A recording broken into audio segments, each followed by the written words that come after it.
I'm gonna show you how to make a pumpkin cake roll. This cake is so good and so easy, and wait until you see what's inside. It is amazing. You're gonna make this on repeat this fall. And I'm craving some cake, so let's get started.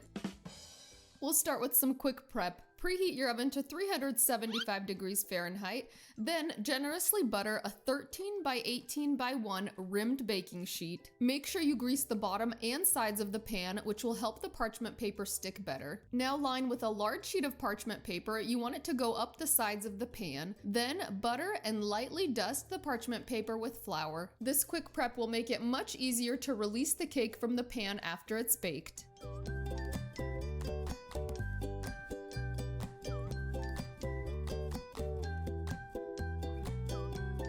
Set that aside. Also, whenever you're making a cake roll, there's an extra bit of prep. You'll need a wire rack and line that with a clean, dry kitchen towel. A thin cotton towel is preferred for this. You want to generously dust the top of the towel with powdered sugar. I'm using about a 1/4 cup of powdered sugar. We'll be rolling the cake in this towel just as soon as it comes out of the oven, so you want to make sure it's ready to go. Now we're going to work on our pumpkin roll. We'll start by sifting together our dry ingredients. And if you don't have a flour sifter, a fine mesh sieve works perfectly fine, and I will link to this and all the tools I use in the recipe notes. Sift together flour, cinnamon, pumpkin pie spice, baking soda, baking powder, and fine sea salt. Sifting those together help them blend better, and it aerates the flour, ensuring a fluffier cake roll. And somehow the salt got stuck in its ramekin, so we're definitely going to want to add that. Salt really makes baked goods taste better, so you don't want to skip that. In a second large mixing bowl, add your room temperature eggs, then add sugar.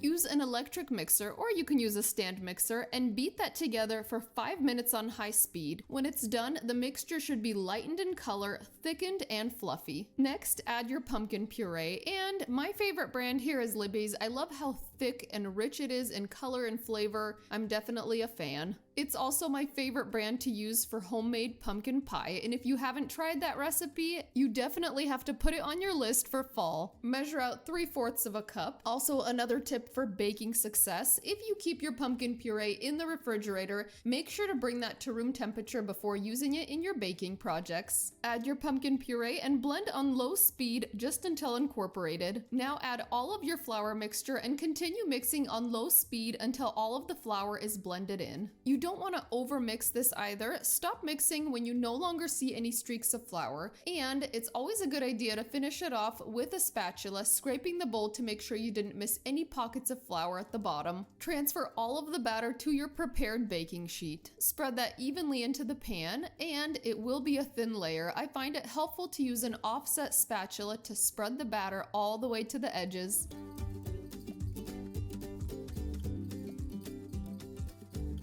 Transfer that to the center rack of your preheated oven and bake for 12 to 14 minutes. Bake until the top springs back when you gently poke the cake. Also, keep in mind, if you're using a dark colored baking sheet, it will bake up faster, so check on it a little earlier. This next step is important to prevent cracks. Work quickly. As soon as it's out of the oven, grab the edges of the parchment paper and invert the cake right onto your dusted towel. Now peel back the parchment paper and it should remove easily. Starting with the short end of the cake, gently roll the warm cake and the towel together into a log. Now keep the cake roll seam side down on your baking rack and let that cool completely to room temperature. This takes 1 to 1.5 hours depending on how cool your room is. Once the cake is cooled to room temperature, we're gonna make the cream cheese filling. This is based on our go-to cream cheese frosting, which we use on all kinds of cakes and cupcakes. In a mixing bowl, combine your softened cream cheese and softened butter. Add your powdered sugar and real vanilla extract. Start on lower speed just so you don't end up in a cloud of powdered sugar. And once the ingredients have combined, kick that up to high speed and beat for another 2 to 3 minutes until smooth and fluffy. Scrape down the bowl as needed and continue beating until it's whipped. You'll love the consistency of this cream cheese frosting. It's thick and spreadable and it won't ooze out of your cake roll. Plus, it sets up really well in the refrigerator. All right, our cake roll has cooled to room temperature. Our frosting is ready. It's time to assemble this pumpkin roll. Start by gently unrolling your cake. Next, generously spread all of your frosting evenly over the top of the cake. Again, you can use your offset spatula to help you spread the frosting evenly over the surface of the cake. If you don't have an offset spatula, go ahead and use any spatula or even a knife. And there should be plenty of frosting to get all the way to the edges of the cake. Now we're gonna roll up the cake in the same direction that we initially rolled it up. Roll gently but tightly, and you can use the towel to help guide your roll. I love how the towel leaves this beautiful coating of powdered sugar at the end. It's naturally so pretty you don't even have to decorate this cake roll.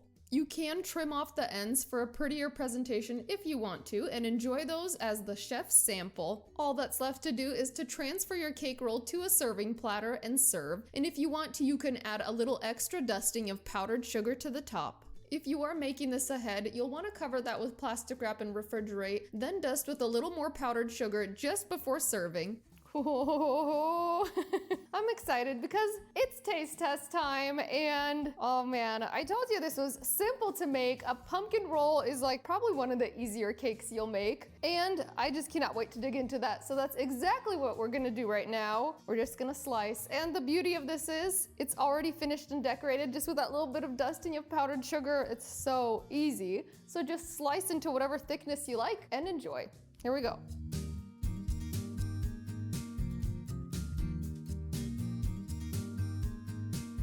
Oh, look at that. It's so simple, but it looks so fancy, and it is calling my name. Yum. And then that cream is just like a marshmallow soft. It's wonderful. And it does thicken up when it's chilled in the fridge. So this is totally a make ahead cake. Oh, it keeps well for days in the fridge, but it usually doesn't last that long. All right. Oh. This has so much great pumpkin flavor, and you can really taste that cinnamon and the pumpkin spice. It comes through with every bite. This is amazing. And then really that cream cheese frosting has a ton of flavor. I love that it's not overly sweet, but it's like whipped and marshmallow soft. It is just so satisfying. I need a cup of coffee to go with this. It is just the ultimate fall cake. Make it once and you'll make it over and over, and you'll probably get recipe requests, so go ahead and print off several copies. It's perfect for just unexpected company because it's a quick to make cake, and special enough for the holiday table. I hope you guys love this recipe. Let me know where you guys spotted Sharky in the video, and where's my book? You mean I did this whole video without my book? Well, you'll be happy to know that we have lots of wonderful fall recipes, and really recipes that are amazing year-round in our new cookbook. It's available to order now. Click below, I will leave a link. A wonderful dessert section we have here. Lots of new exciting recipes. And let me know if you have any recipe requests. I would love to hear from you in the comments, and we'll see you on the next episode of Natasha's Kitchen. Mine.